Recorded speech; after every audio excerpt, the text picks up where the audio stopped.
everyone. So welcome to a new segment called Travel with Tom. I know no one's traveling anywhere, but why wouldn't it be fun to imagine where we can travel, when we can travel, or not? But here's the deal. I want to travel. I want to see the world. I've always wanted to, and now you get to go on that virtual journey with me. So our first adventure starts in Tuscany. I've always wanted to go to Tuscany. I've never had a chance. I've been to other places in Italy, but Tuscany has eluded me. My perfect vacation, my perfect holiday would be a full month in it's Tuscan villa where some like ancient nonna teaches me how to cook awesome Italian dishes. That probably won't happen even in like the apocalyptic world, but you know, you could dream. I read this book called Under the Tuscan Sun years ago, and I like totally fell in love, and then there was more books and I just couldn't get enough of it.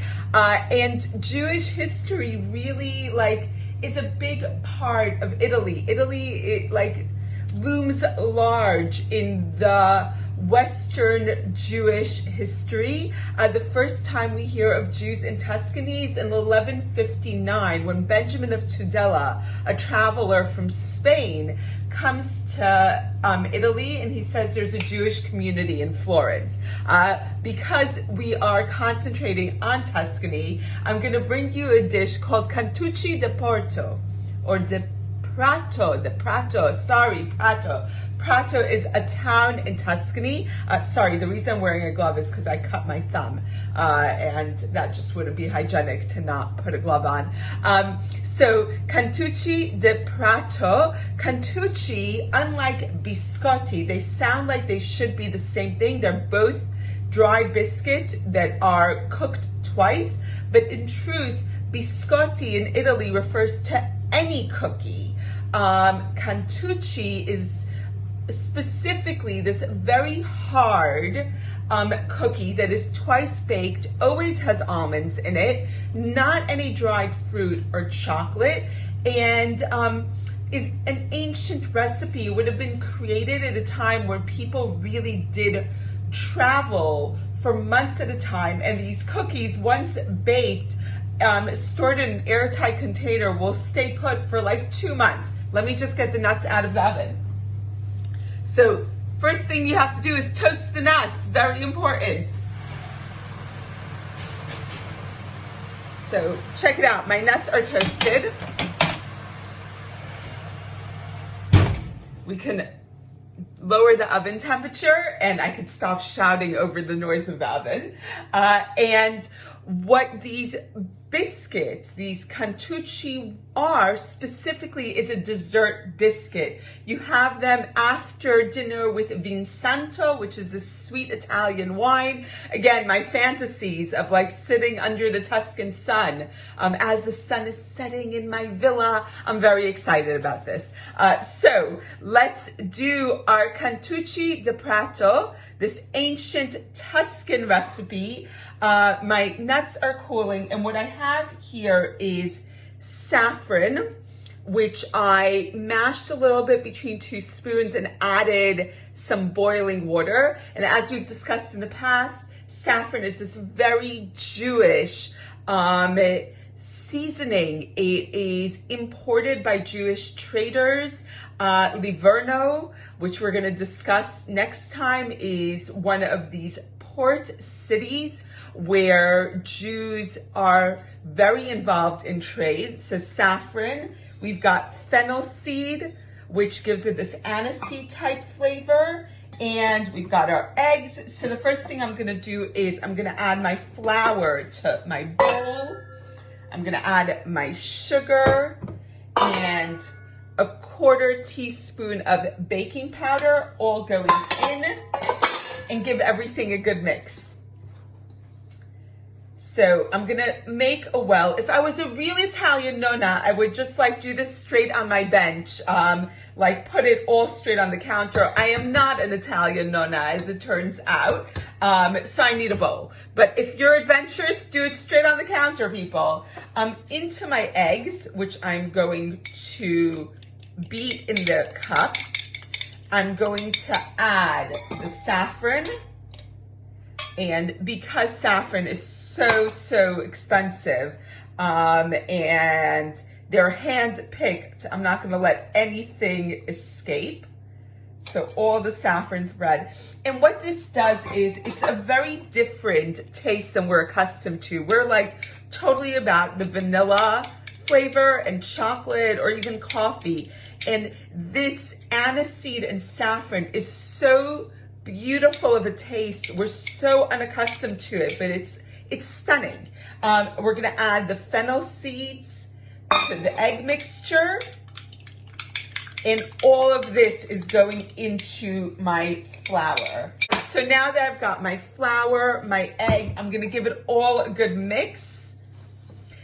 In our Travel with Tam segment, we are also going to post loads of pictures, ideas for future travel. And we're gonna upload loads of fun stuff, specifically about Tuscany, but we will go to other places as well. So I'm gonna give this all a mix and we're gonna put it all together. All right, so my dough is mixed. I'm going to add to it my nuts, which are still a little warm because I toasted them. So one of the things to do when you use nuts in a dish is, if possible, toast them first. It like totally brings out the flavor of the nuts. It makes them gorgeous, just amazing. And like there's a marked difference between nuts that are toasted and nuts that aren't. All right, so there is my dough. I'm gonna divide it in half and make it log shaped. So I've got my cookie sheet ready to go. And like what we think of as biscotti, these are the same exact shape as those biscotti that we consider, but because we're not Italian, we don't call all cookies biscotti. Very much the same as all Brits call all cookies biscuits. So that's basically our Italian language course for the day. So lots of different things coming your way. My logs are shaped. They don't need to be perfect. They're really rustic, which I also like. And we'll talk about rustic cooking and Tuscany as well. These are going into the oven for 15 minutes. After 15 minutes, they're gonna come out.